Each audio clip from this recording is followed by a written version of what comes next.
Kasi hindi naman sila titigil eh. Inaantay ko nga sila na tumigil na ba?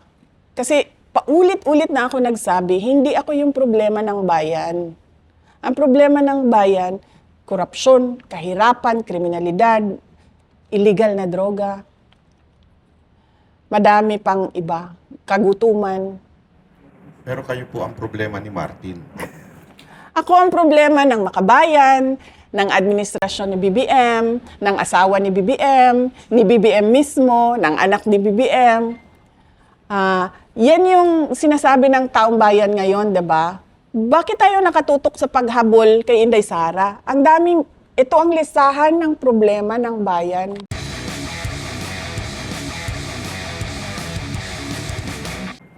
Nung umalis ka sa Department of Education, hindi mo ba naisip na pag iniwanan ko to, magagawa na nila yung mga gusto nilang gawin? Versus kung nandito ako, mapoprotektahan ko pa yung kapakanan ng mga estudyante at saka ng mga proyekto. Totoo yan. Naisip ko yon. Sabi ko, kung aalis ako dito, hindi ko na magagawa yung tama. Ang problema kasi, the previous year, 2023, doon nila inattach yung listahan ba nila ng paano nila pinaghati-hatian yung school building program. Sinubukan namin na ayusin siya sa Senate. Hindi nangyari. Nagtulak kami ng natulak na ayusin siya, ibalik niyo sa DepEd. Trabaho ng DepEd yan sa BICAM. Hindi nangyari. Kasi nga sabi ko, pagdating sa BICAM, wala naman tao dun eh. Si Martin Romualdez at si Zaldico lang yun. So, ito na naman. Alam kong mali. Noong 2023, hindi pwede yan. Nagsabi na ako sa USEC ko. Sabi ko, hindi pwede yan. Sabi niya, kung ma-hostage yung budget, sabi niya, lahat ng projects, madidelay. So sabi ko, okay, sige. Pagdating ng July 2024, hindi na ako pumayag. Ayoko na pumirma ng mali. Kasi ganun na naman, tinanong ko sabi ko, ganun ba yung gagawin last year, gagawin din ngayon? Sabi, oo daw. Ay, hindi na, wag na. Kasi, pipirma ka doon, alam mong mali Ayoko. Ang ko lang doon, ang dilemma ko lang doon is, alam kong itutuloy yung impeachment kung aalis ako. Kasi ang naghahawak lang ng pagtigil ng impeachment noon ay yung posisyon ko sa cabinet, yung pagiging cabinet secretary ko. Tumitira sila, pero hindi nila magawang ituloy yun. Kasi nakaupo, parang tanga naman kasi, di ba? Kung ang president ka, inaatake yung DepEd secretary mo, tapos biglang may impeachment sa DepEd secretary mo.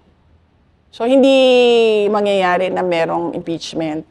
Alam ko na matutuloy siya pag alis ko sa Department of Education. Kaya, at peace ako nung dumating yung mga impeachment. Kasi, napagdesisyonan ko na yun Sabi ko, alis ako dito, matutuloy yung impeachment. Okay, sige. Mas gugustuhin ko pa na ipaglaban ko yung impeachment kesa pumirma ako ng mali. So yun yung July 19 yon, 2024. Tapos kung makikita nyo, August 27, 2024, lumabas ang disallowance ng Commission on Audit. AOM, nasa ano pa ako noon?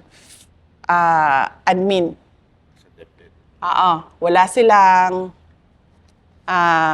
Wala pa silang ebidensya, so gamitan natin to ng AOM.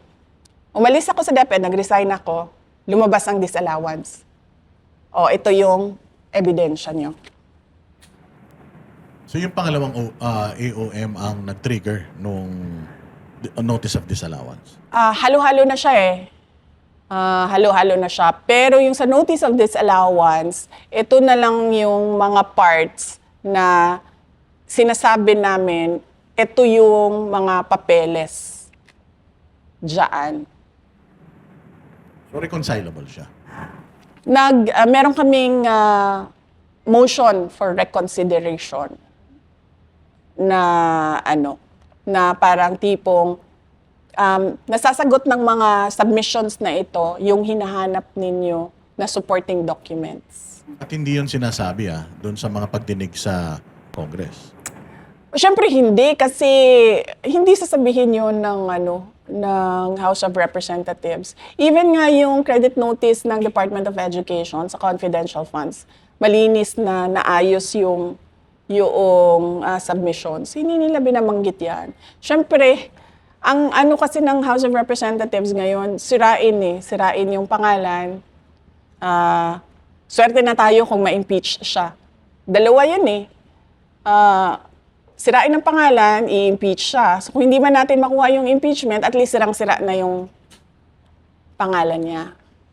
Pero linawin lang natin, Boss Dada, yung notice of disallowance hindi ibig sabihin guilty sa paglustay o korupsyon. Ito'y sinasabi lang may mga kulang na dokumento na which is naibigay naman din po. Tama po ba ang aking intindi? Yes, opo. May submissions talaga kami. So after nun, pero yung part na nagsubmit na kayo, wala nang nilabas ang Congress, ang House. Pagkatapos ng disallowance, wala nang sumunod. Pero meron kaming expectations na merong susunod. Kasi hindi naman sila titigil Inaantay ko nga sila na tumigil na ba.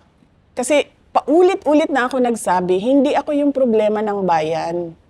Ang problema ng bayan, korupsyon, kahirapan, kriminalidad, illegal na droga.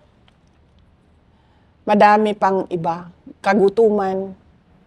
Pero kayo po ang problema ni Martin.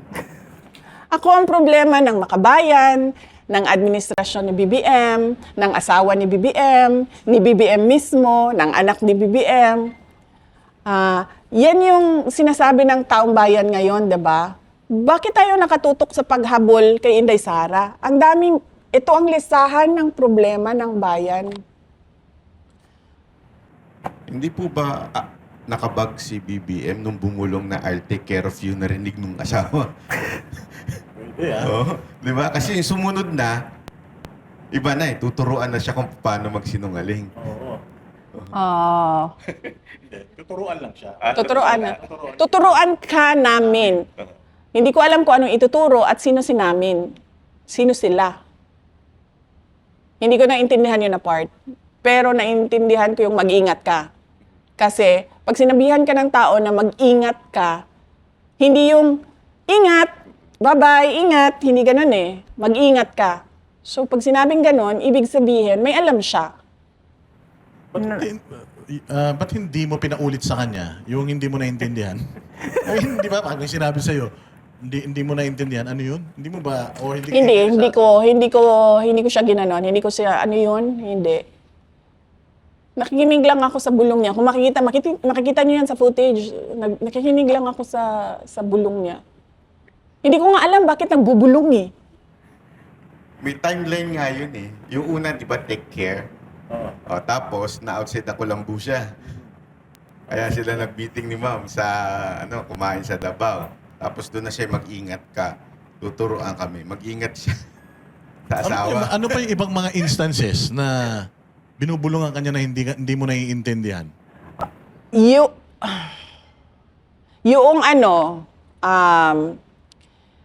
Kung maalala nyo, nagpa-interview yung asawa niya sa isang media person. Nagpa-interview. Doon, tinreten niya ako, di ba? She crossed the line. I don't like her. Bad shot siya. Ano pa yung sinabi niya? Isang tawag lang yan sa Romania. Parang may ganun siya. Yung mga niya.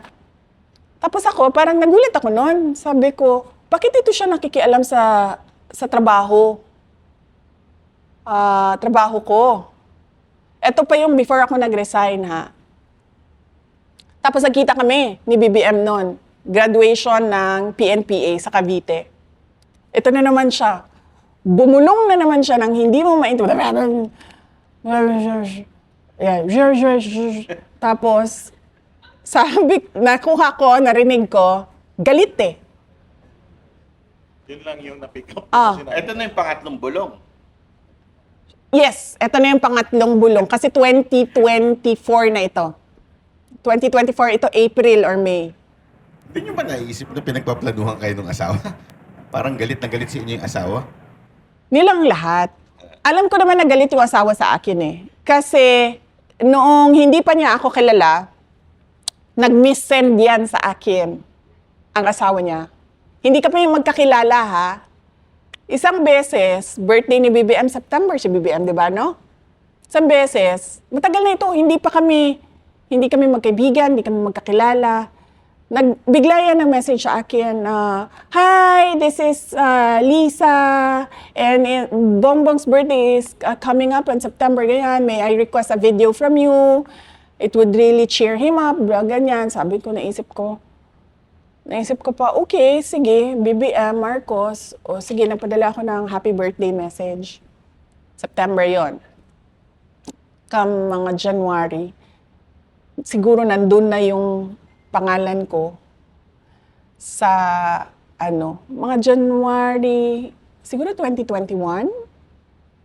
Tama ako ha, January 21, nandun na siguro yung number ko.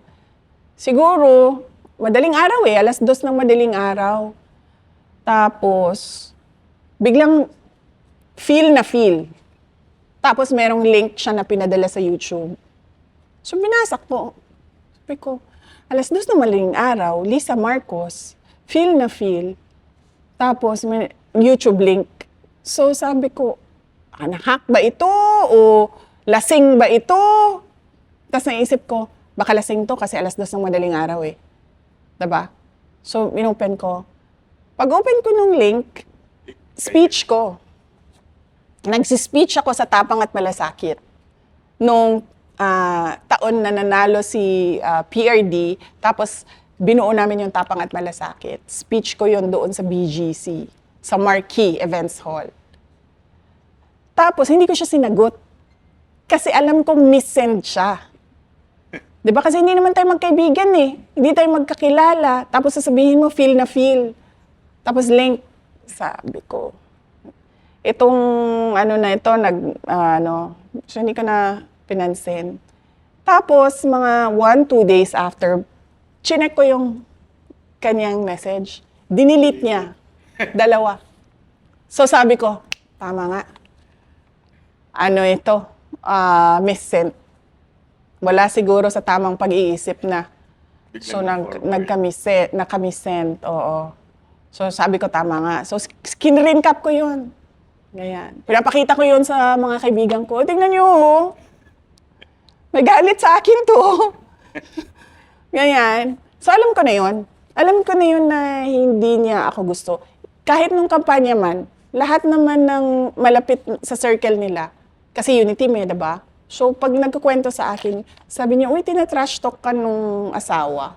Sabi ko, oo nga eh. Sabi ko, pero wala naman silang ikaka-insecure sa akin eh. Tumakbo na nga akong vice president eh. Tumutulong na nga ako sa bayan, sa kanila. Grabe, no? Hindi, alam nyo, kaya siguro baka isipin ng iba dahil lang sa asawa. Tinatanong natin to para malaman natin kung sino yung nasa likod talaga ng impeachment. Dahil malay mo, baka kasama pati sa pagplano yung asawa at saka si Martin dahil sila po'y magkamag-anak. Posible Tsaka kaya nag-stem to. Malayo pa yung election, 2021. May mga ganitong instances na eh.